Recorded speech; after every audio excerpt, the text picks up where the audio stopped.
Assalamualaikum warahmatullahi wabarakatuh. Di sini saya akan menjelaskan tentang pilar-pilar standar akuntansi SAK di Indonesia. Ini nanti adalah poin-poin dari presentasi yang akan saya sampaikan. Yang pertama adalah penjelasan tentang 4 pilar standar akuntansi keuangan SAK yang ada di Indonesia ya. Lalu nanti akan dikaitkan dengan entitas apa yang harus comply dengan standar tersebut. Lalu referensi atau acuan dari masing-masing standar. Selanjutnya adalah standar akuntansi keuangan di Indonesia mengacu ke IFRS atau US GAAP. Lalu selanjutnya adalah apakah ada satu standar yang fit for all. Nah, ini adalah pilar-pilar dari SAK. Pilar yang pertama adalah SAK internasional. Pilar kedua adalah SAK Indonesia atau SAK umum ya. Pilar ketiga adalah SAK Indonesia untuk entitas privat atau EP ya. Nah, ini adalah menggantikan SAK etap ya, mulai 1 Januari 2025. Lalu pilar keempat adalah SAK Indonesia untuk EMKM. Nah, ini adalah penggunaan masing-masing pilar ya.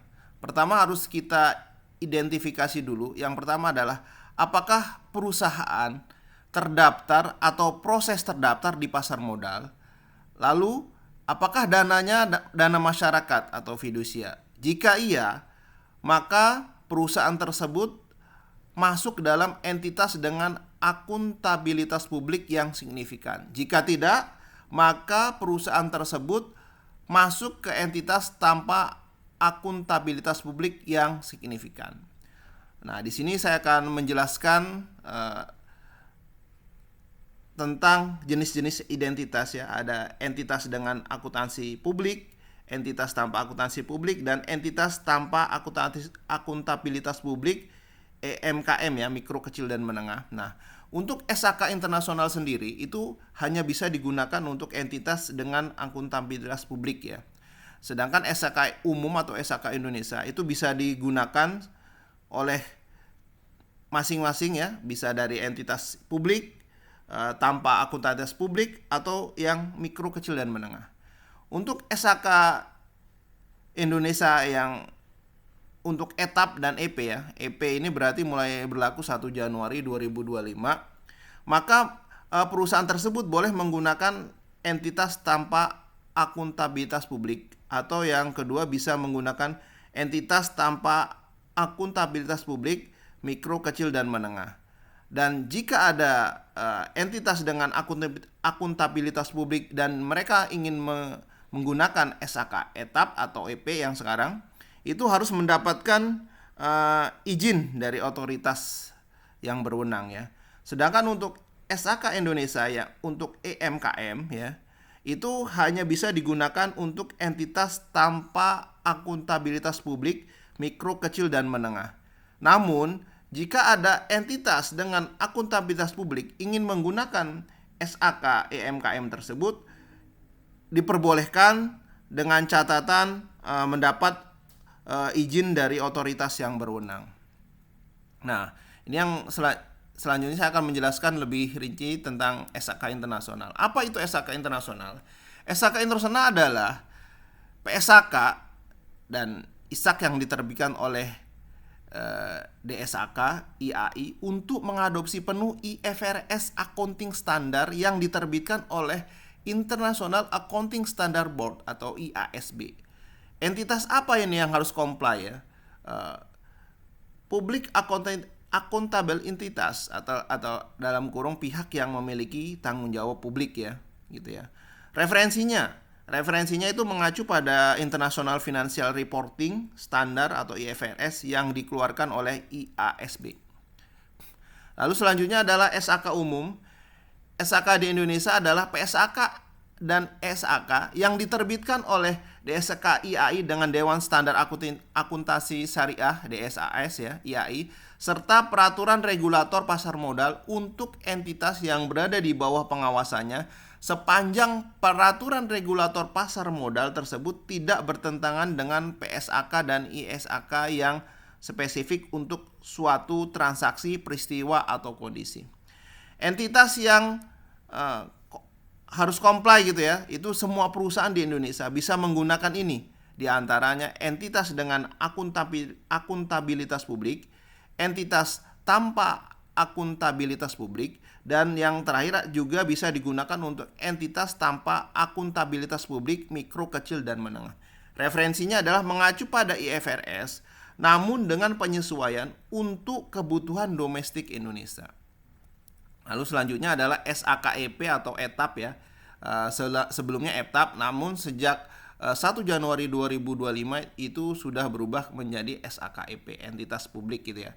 SK Indonesia untuk EP, SK Indonesia untuk ETAP adalah SK yang diterbitkan oleh DSAKIAI yang dapat digunakan untuk entitas privat atau entitas tanpa akuntabilitas publik yang memenuhi persyaratan yang ditetapkan dalam standar akuntansi keuangan yang dimaksud. Entitas yang harus comply gitu ya. Pertama adalah dapat digunakan entitas dengan akuntabilitas publik jika ada izin dari otoritas. Lalu selanjutnya bisa juga digunakan untuk entitas tanpa akuntabilitas publik dan juga entitas tanpa akuntansi publik mikro, kecil, dan menengah. Nah, referensinya adalah standar yang disederhanakan, bukan berbasis penuh dengan IFRS, namun cukup mudah diterapkan oleh UMKM. Nah, selanjutnya adalah SAK EMKM, entitas mikro, kecil, dan menengah. SAK untuk EMKM adalah SAK yang diterbitkan oleh DSAK IAI yang dapat digunakan oleh entitas mikro, kecil, dan menengah yang memenuhi persyaratan dalam standar akuntansi keuangan yang dimaksud. Entitas yang harus comply adalah yang pertama dapat digunakan untuk entitas dengan akuntabilitas publik.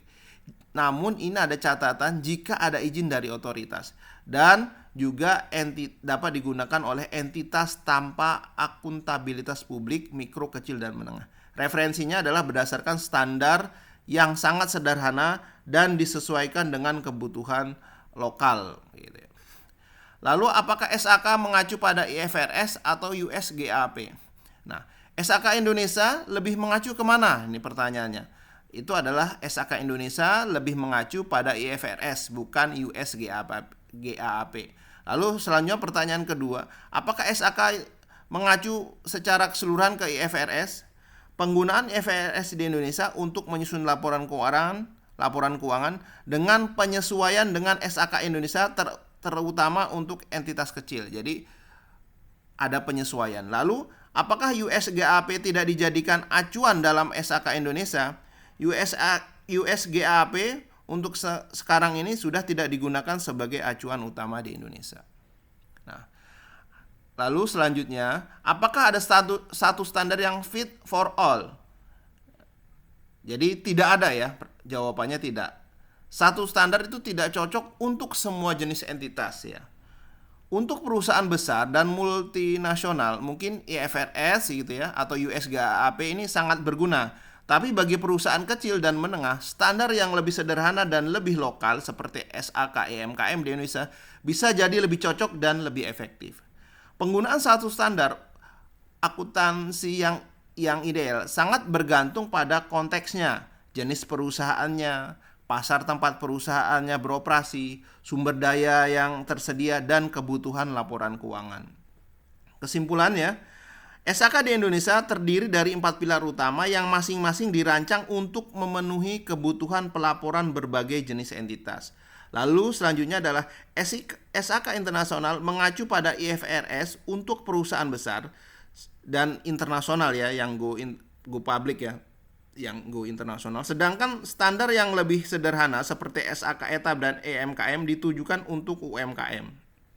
Nah, ini lebih ke menyesuaikan dengan perusahaan lokal gitu ya.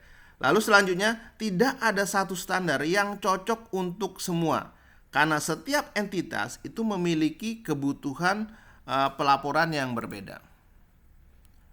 Mungkin itu saja penjelasan dari saya. Terima kasih.